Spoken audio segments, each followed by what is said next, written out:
पुण्याच्या मोशी येथं किसान प्रदर्शन भरलेलं आहे, किसान कृषी प्रदर्शन. आणि या किसान प्रदर्शनमध्ये SRTचा स्टॉल लावलेला आहे. आणि SRT स्टॉलमध्ये महाराष्ट्रातल्या अनेक जिल्ह्यातून शेतकरी आले जे की SRT करतात. ज्यांना शेतकऱ्यांना SRT करायची त्यांना हे शेतकरी ट्रेनिंग पण देतात. SRTचं मूळ ट्रेनिंग सेंटर हे रायगड जिल्ह्यातील नेरळ येथे आहे, सगुणाबागमध्ये. आणि त्यामध्ये ट्रेनिंग देणारे जे प्रमुख आहेत ते आहेत अनिल निवळकर.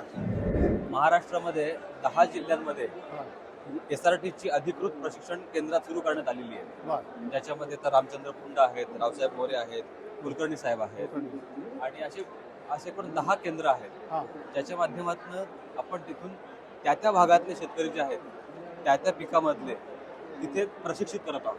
की सुरुवातीला नेरळला जावं लागायचं ट्रेनिंग घेण्यासाठी. अगदी बरोबर. हो, परंतु जसे शेतकरी SRT मध्ये प्रावीण्य मिळवत गेले वेगवेगळ्या भागातले, बरोबर. आता तेच ट्रेनर झालेले, ते आता मास्टर ट्रेनर झालेत आणि ते त्यांच्या जिल्ह्यामध्ये ट्रेनिंग चालवत आहेत. बरोबर. SRTचं अधिकृत ट्रेनिंग सेंटर चालवत आहेत. अधिकृत ट्रेनिंग सेंटर मध्ये आतापर्यंत त्यांच्या 5 ट्रेनिंग झालेले आहेत.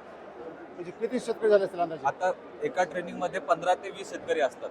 15 × 5 = 75, म्हणजे जवळजवळ 75 ते 100 शेतकरी ते प्रत्येक शेतकऱ्यांनी आतापर्यंत ट्रेन केलेत. एका शेतकऱ्यांनी असं किती असे 10 ठिकाणी झाले आहेत. म्हणजे जवळजवळ 500 शेतकरी आतापर्यंत, 500 पेक्षा जास्त शेतकरी पहिली बॅच ही आता त्यातनं बाहेर पडलेली आहे. आणखी बॅचेस आहेत आणि आता ह्या दर महिन्याला ह्या सुरू राहणार. आमच्या दर महिन्याचे 3 रविवार SRTचे हे प्रशिक्षण केंद्र सुरू असतात. एकाच दिवशी 10 जिल्ह्यात. SRTचं तुमची जी शेती शाळा आहे, एक दिवसाची का 2 दिवसाची? ही 1 दिवसाची शेतीशाळा आहे. त्या शेतीशाळेमध्ये काय चर्चा काय होती तिथं? तर त्या शेतीशाळेमध्ये कसं असतं की SRTचा अभ्यासक्रम शिकवला जातो. SRT म्हणजे काय, SRTचे तत्व काय, SRTचं विज्ञान काय, SRTचे फायदे काय, आणि ज्या शेतकऱ्यांनी त्याच्या शेतात लावलेलं पीक आहे त्या पिकाचं तिथे प्रात्यक्षिक पण दाखवलं जातं. म्हणजे शिवार फेरी पण असते. प्रेझेंटेशन, प्रश्नोत्तरे आणि शिवार फेरी या सगळ्याच्या माध्यमातून त्या शेतकऱ्याला परिपूर्ण माहिती मिळते. जो शेतकरी आहे आज YouTube वरती माहिती घेतोय, जी काय त्याला अर्धी अपुरी माहिती मिळते, तर ती अशी माहिती सगळी त्याला पूर्णपणे त्या प्रशिक्षण केंद्रामध्ये मिळते. शंका समाधान होते. त्याशिवाय त्याला सर्टिफिकेट पण मिळतं SRTचं. म्हणजे प्रमाणपत्र सुद्धा मिळतं. म्हणजे तो आता SRTचा प्रशिक्षित झालेला शेतकरी आहे आणि मग आता तो पुढे SRTला सुरुवात करणार. आता किती जिल्ह्यामध्ये तुमची शेतीशाळा सुरू आहे? आता आमची 10 जिल्ह्यामध्ये सुरू आहे. शेतकरी बंधूंनो, ज्यांना SRT करायची आहे, ज्यांना SRTची माहिती घ्यायची आहे, त्यासाठी एखादा चांगला शेतकरी ज्यांनी गेल्या 4-5 वर्षापासून SRT केलेली आहे तो तुमच्या संपर्कात आला तर तुम्हाला माहिती मिळू शकते. आणि असे शेतकरी आता 10 जिल्ह्यामध्ये तयार झालेले आहेत. मी तुम्हाला स्क्रीनवर दाखवतो. प्रत्येक जिल्ह्यामधला मास्टर ट्रेनर शेतकरी कोणता आहे तो, त्याचा मोबाईल नंबर सुद्धा आहे आणि त्यांचा नाव सुद्धा आहे. मी तुम्हाला त्या स्क्रीनवर दिसेल तुम्हाला. आणि त्यांना तुम्हाला संपर्क केल्यानंतर शेतीशाळा कधी आहे हे कळेल. आणि त्यानंतर तुम्हाला त्या शेतीशाळेला जर तुम्ही जॉईन झाला तर तुमचं शंका समाधान निश्चित झाल्याशिवाय राहणार नाही. तर आता इथं काही मास्टर ट्रेनर शेतकरी आहेत की जे शेतीशाळा चालवतात. थोडक्यात परिचय देतील, शेतीशाळेविषयी त्यांचे अनुभव सांगतील आणि SRTमुळं त्यांच्या शेतीमध्ये, त्यांच्या जीवनामध्ये काय बदल झाला हे पण सांगतील. गेल्या 2 वर्षापासून शून्य मशागत म्हणजे SRTच्या क्षेत्रामध्ये काम करतो. आणि SRTची लातूर, धाराशिव आणि बीडचा अर्धा भाग या एरियासाठी तिकडच्या क्षेत्रामध्ये SRTवर शेतकरी काम करणारे कमी असल्यामुळं या 3 जिल्ह्यासाठी एकच कार्यशाळा लातूर जिल्ह्यामध्ये त्यांनी दिलेली आहे. माझ्या आत्ता 4 कार्यशाळा झाल्या. 66 शेतकरी तिथे 1 दिवसाचं प्रशिक्षण घेऊन गेले. एक अनुभव फक्त मी असा सांगतो की माझ्याकडे एक शेतकरी आला होता जो 12 वर्षापूर्वी BSc ॲग्री केलेला शेतकरी होता. तो पहिल्यांदा आला आणि ओळख आणि एकमेकाची माहिती घेण्याच्या अगोदर त्याचा प्रश्न असा होता की आम्ही कॉलेजमध्ये असं शिकलो, कुठलंही पीक असलं तर किती गाड्या शेणखत टाकायचं, कसं पेरायचं, किती खोलून नांगरायचं, असे प्रश्न विचारलेला मी विद्यार्थी आहे. आणि मला हे तुम्ही जे SRTचे एवढं मोठा प्रसार केलेलं कळलं, थोडीशी शंका आहे म्हणून मी या कार्यशाळेला आलो. आणि तो मग कार्यशाळेमध्ये आल्यानंतर त्यांना पाहिजे तेवढे प्रश्न विचारले. त्यांनी हे सगळं दिवसभर पाहिलं. दुपारच्या सत्रामध्ये तो शेतीवर प्रात्यक्षिक पाहण्यासाठी गेला. माझ्याकडे 3रं, 4थं आणि 5वं असं SRTवर चालू असलेलं पीक त्यांनी बघितलं. आणि त्यांनी त्यांच्या शेतात काम करणारा माणूस सोबत आणला होता. आणि सगळ्यात आनंदाची गोष्ट म्हणजे त्या माणसानं परत जाऊन त्याच्या शेतामध्ये अगोदर काम केलं, SRT प्रमाणे बेड पाडणे. आणि त्यांनी सांगितलं आम्ही पुस्तकात काही जरी शिकलो असलो तरी प्रत्यक्षामध्ये आत्ताची गरज आणि शेतकऱ्याचा खर्च वाचण्यासाठी ही शून्य मशागत शेती अत्यंत आवश्यक आहे. दुसरे 2 अजून अनुभव माझ्याकडे आहेत. या माझ्या कार्यशाळेला लातूर जिल्ह्यामध्ये, बिदर जिल्ह्यामधले 3 शेतकरी बाराळी औराद तालुक्यामधून आले, कर्नाटक मधून, आणि गुलबर्ग्याच्या पलीकडे असलेल्या यादगीर जिल्ह्यामधला एक शेतकरी यादगीरवरून 240 किलोमीटरचा प्रवास करून माझ्या शेती शाळेसाठी आला होता आणि त्यांनी गेल्याबरोबर शून्य मशागत शेती अंगीकारलेली आहे. त्याचे व्हिडिओ पण आले. त्यांनी नवीन नांगरून, पाळी घालून, रोटिवेटर करून, सुरुवातीला बेड तयार करून पीक पेरणी केलेली व्हिडिओ पण मला पाठवलेली आहे. पिकं कोणकोणती शेतासाठी? माझी आता शेतामध्ये पिकं आहेत हरभरा, गहू, कापूस आणि तूर. हे 4 पिकं शेतामध्ये माझ्या आता SRT वरचे आहेत.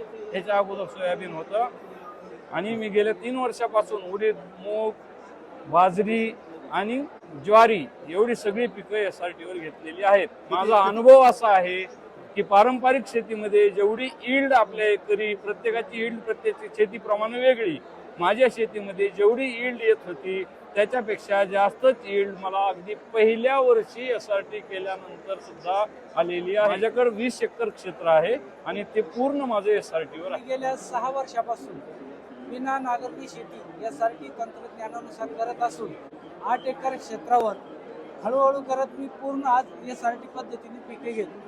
आलेल्या शेतकऱ्यांना प्रशिक्षण पण देतो. माझ्याकडे रविवारच्या म्हणजे महिन्यातल्या 3 रविवारी, पहिल्या, चौथ्या आणि मध्यंतरी या रविवारी शेती शाळा घेतल्या जातील. एका शेती शाळेला 15 शेतकरी असतात. यासाठी अगोदर नाव नोंदणी करतात आणि दुसऱ्या दिवशी येतात. आलेल्या शेतकऱ्यांना आपण पोहे, नाश्ता, चहा वगैरे देऊन आपल्या प्लॉटची व्हिजिट त्यांना करतो. त्याच्या पहिले त्यांना दादाचे काही व्हिडिओ दाखवले जातात आणि अनिल दादांनी सांगितल्याप्रमाणे पूर्ण SRTचा जो प्रोटोकॉल आहे तो आपण त्यांना शिकवतो. आणि प्रत्यक्ष ते जेव्हा आपल्या प्लॉटवर जातात तेव्हा त्यांना ते जुन्या पिकाची खोडं दिसतात. आता जर कापूस असेल आणि कट करून मी मका घेतली, त्याचे खोडं दिसतात. हे मुळं बघून शेतकरी खुश होतात. आणि आतापर्यंत 65 शेतकऱ्यांनी प्रशिक्षण घेतलं. त्यातल्या 33 शेतकऱ्यांनी SRT पद्धत त्यांच्या शेतावर राबवली, मला त्याचे रिपोर्ट दिले. अशा पद्धतीचं आपलं हे SRTचं कार्य ऑल महाराष्ट्रामध्ये चालतं. तुमच्या शेतीमध्ये सेंद्रिय कर्बामध्ये फार मोठ्या प्रमाणात वाढ झालेली आणि उत्पन्नात वाढ झाली, ते 2 मिनिटात माझा सुरुवातीचा सेंद्रिय कर्ब होता 0.21. 2019ला 0.21 हा सेंद्रिय कर्ब होता. आणि जेव्हा 2024ला मी त्याचे रिपोर्ट काढले आमच्या छत्रपती संभाजीनगरच्या विद्यापीठाकडून, जे त्याचे माती परीक्षणचे रिपोर्ट आले, तो सेंद्रिय कर्ब 1% आणि 0.8 म्हणजे एवढा तो 1% जास्त कर्ब वाढला. त्यामुळे मला लागणारा जो खर्च होता खताचा, 4 बॅगीची तर टाकत होतो, तिथं मी आता फक्त 2 बॅगी टाकून पिकं चांगल्या पद्धतीची येते. मक्का जर मी घेतली तर रब्बीमध्ये माझी मक्का 55 क्विंटल पर्यंत निघते, म्हणजे 50+ निघेल एकरी. आणि खरीपामध्ये 40-45 पर्यंत निघते. एवढे माझी मक्याची ॲव्हरेज आहे. कापसाचं पण तसंच आहे. कापूसही 13-14 क्विंटल पर्यंत सहज येतो. आता मी गहू घेतलेला आहे. कपाशीची कुट्टी करून सीडर मशीनने कुट्टी केली आणि त्या बेडवरती गहू घेतला.